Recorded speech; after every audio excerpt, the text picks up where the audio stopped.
You're tuning into Black and White Sports on YouTube. The no-holds-barred truth on sports. The main event starts. All right, Black and White Sports supporters, let's talk about quarterbacks. We're not only going to touch on the Browns situation because ESPN has put out a prediction of where quarterbacks are going to end up. And there's some shocking-ass names in some shocking places on this list. And I got to tell you, there is more and more smoke around the idea that Shedeur Sanders is not going to be the starter. Now, do I buy that? Not really.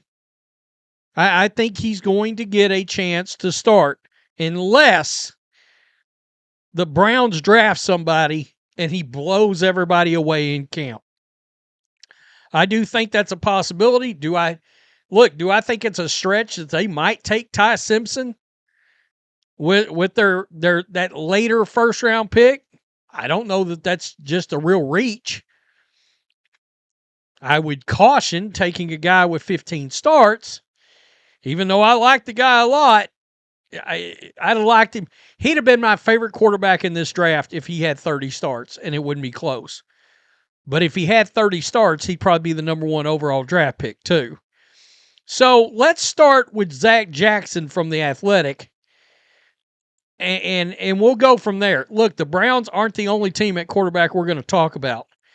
Make sure you hit subscribe. Make sure you're still subscribed to the channel, folks. And check out blackwhitenetwork.com. Zach Jackson, my opinion on the Browns' plans. Number one, try to sign Malik Willis to be the starter. Number two, and this one I find just absurd. However, as long as Andrew Berry's running the show, I mean, who the hell knows? Seriously. Could I put it past that dude to do something just crazy as hell that don't make any sense? No, I can't put it past him. Number two, trade for Anthony Richardson. How many unproven commodities do you want on a roster? Trade for Anthony Richardson and add him to the to-be determined competition for the starting job. Wild. By the way, the Colts granted Anthony Richardson permission to seek a trade. I did a video like 2 weeks ago predicting that. And people were like, I haven't heard that. And it was starting to sneak out there. And now that's official. Again, I mean, we saw a trade today between the Jets and the Titans. Business in the NFL is officially open, folks. The 2026 NFL QB market is about to open up, and the future at the game's most important position hangs in the balance for several teams. And with only one surefire first-rounder in the 2026 draft, plenty of teams will have to seek a new QB via free agency or trade.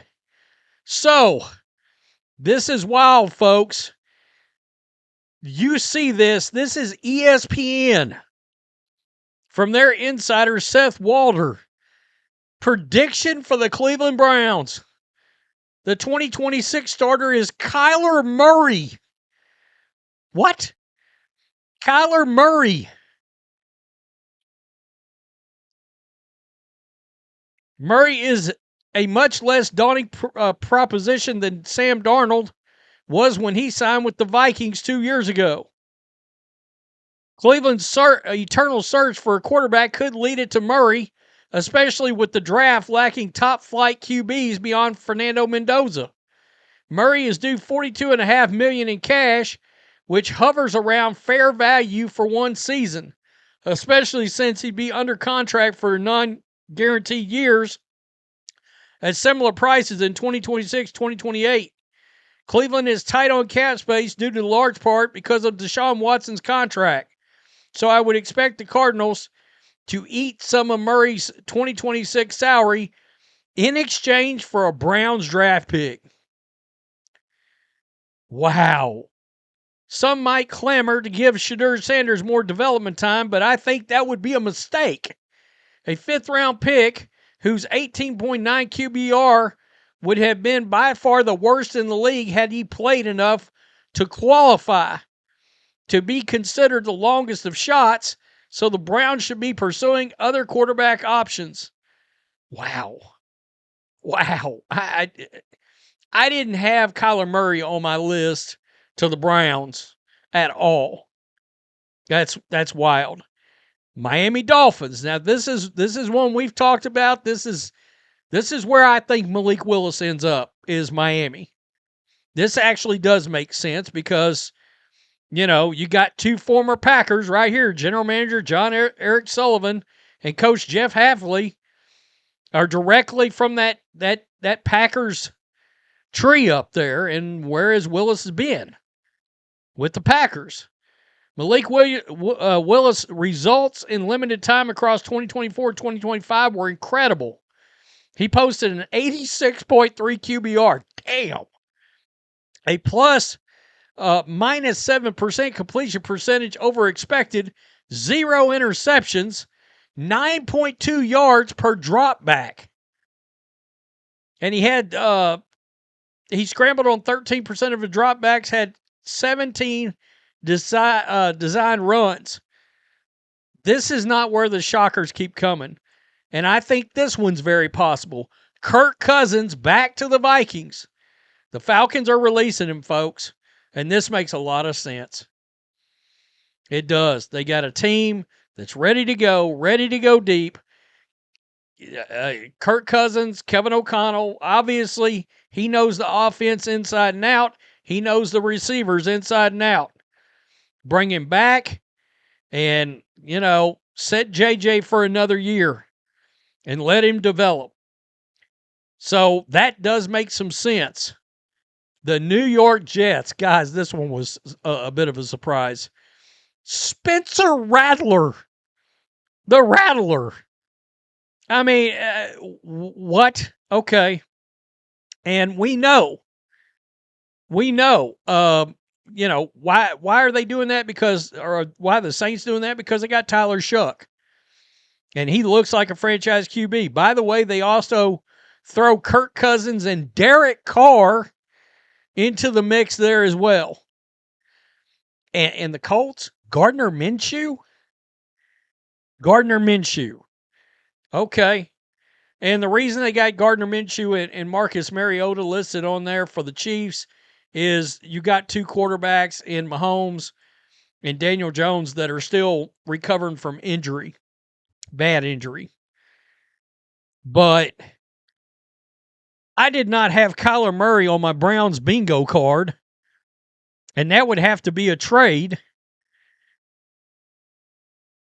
And you got another insider, Zach Jackson, who's a good insider, talking about Malik Willis is real. That thing could be real to the Browns. Kirk Cousins back to the Vikings makes a ton of sense to me.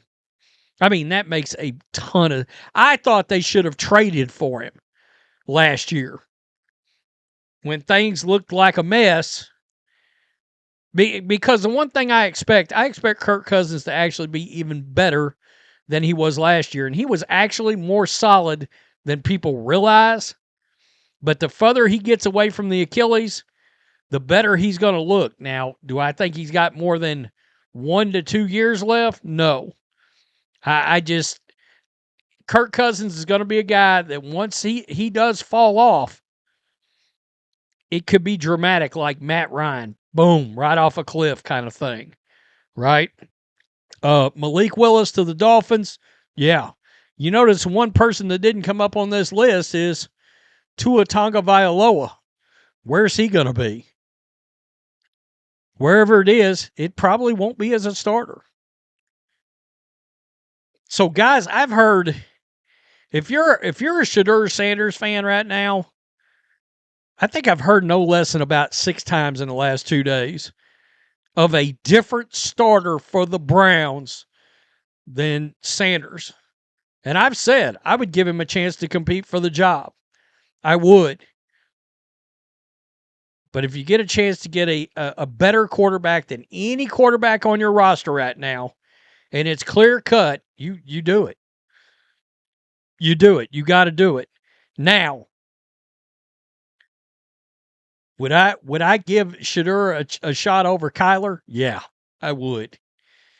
I would. I'm sorry, I question Kyler's love for the game. There, said it out loud. Tell me what you think. Peace. I'm out. Till next time. Thanks for watching the show. Be sure to like, comment, and subscribe. Be sure to tune in next time on Black and White Sports.